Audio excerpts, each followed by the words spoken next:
Welcome to a day in the life of a fitness instructor. To be honest, I am recording because I want to try out my GoPro Hero 8 because I'd love to record inside the lion for Chinese New Year, and I thought I would give this a go, but may as well give you my POV of what it's like to be a fitness instructor. So I started my day with coffee. I didn't have any breakfast because I had 3 classes coming up, and the first one was HIIT training.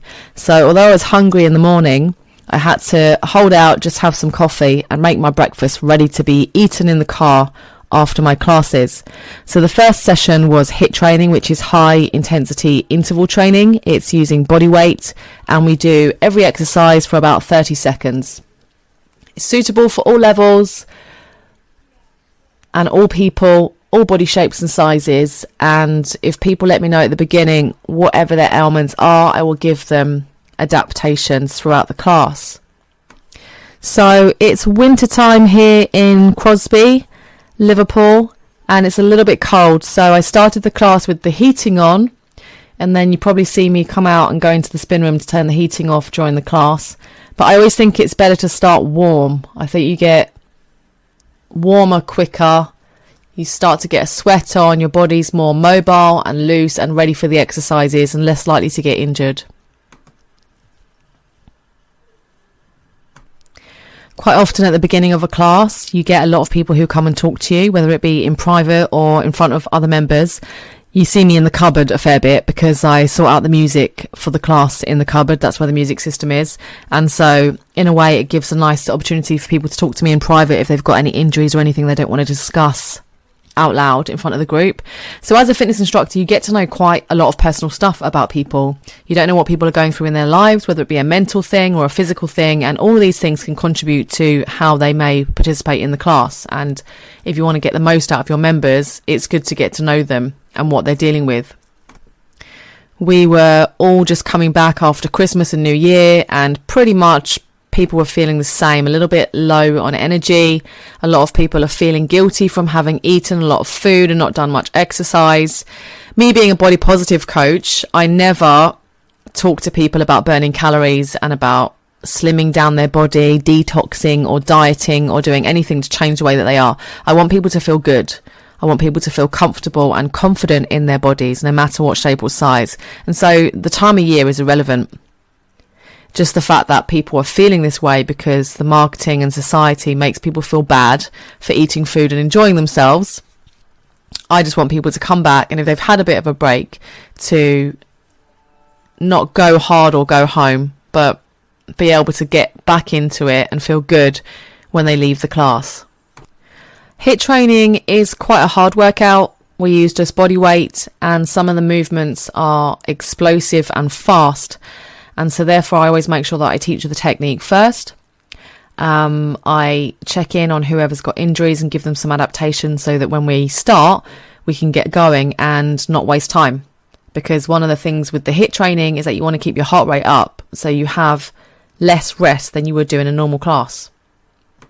It's quite often that you'll find me messing around in the studio. And so after the first class, I was messing around doing some handstands and getting my friend to film me, so that I could share it with someone and post it on social media. One of my goals this year is to be able to do backflips, so I need to get used to being upside down.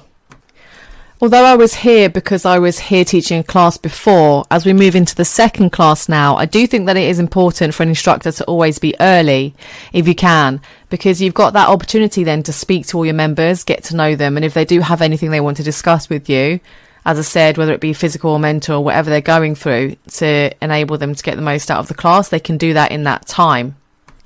You can also check the room, make sure that it's safe, there's no spillages or sweat where people might fall over and hurt themselves, and also check your music and your mic is working. So the next class that we're doing here is LBTs, which stands for legs, bums and tums.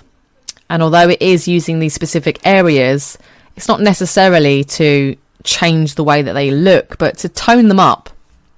It's always good to tone up these areas because a lot of people have issues with their knees from things such as running or cycling, and it's generally is because there might be a muscle imbalance. And a lot of these exercises were actually given to me over the years through my own injuries from physios, and I have found them to really help prehab, i.e. before getting injured. They keep your body supple, keep you strong, keep everything balanced and aligned, and therefore you're able to do other exercises that you like.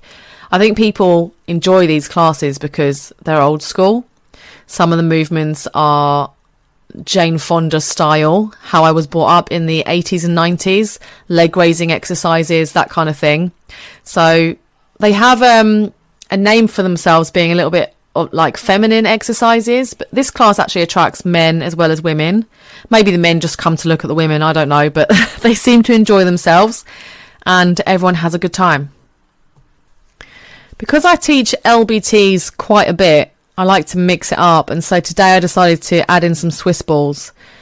Obviously you can still use the same areas of your body with the Swiss ball. Swiss balls are really great because they are unstable, and so any of the exercises that you do on them can add a little bit more of a core element. So you're working your muscles around your core, helping you to stay stable and balanced.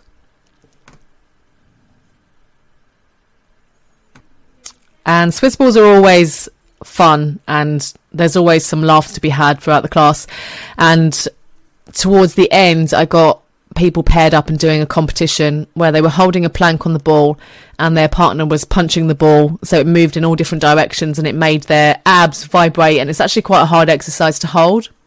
So I said to them on another exercise that was quite unbalanced, if they managed to hit someone with the ball, they had a forfeit of doing a minute of these plank holds. Okay, so welcome to class 3. Class 3 is a yoga inspired class. I'm not a yoga teacher, but I used to teach body balance, which is a mixture of yoga, Pilates and Tai Chi. I've got a lot of experience of going to yoga classes, and so I do some of the moves that I know from yoga classes, put together with my anatomy and physiology that I've learned through my other fitness training. And I'm quite open with them about not being a yoga teacher, but they'd rather have a class covered than not have a class when there isn't any yoga instructors around. So I do my best, and I do get positive feedback from people, so that's good. Ultimately, what do we want out of a yoga class? We want to feel mind-body connection, have a lovely deep stretch in various yoga poses, to be able to be balanced and supple in all ways of moving our bodies, and to be able to bring the mind and body together so we can have a bit of a meditation and be present. So I thought it would look really fun actually using the GoPro for yoga, because a lot of the time you spend in down dog, so you're upside down and you get to see the actual POV of the instructor looking through your feet and how it looks looking around.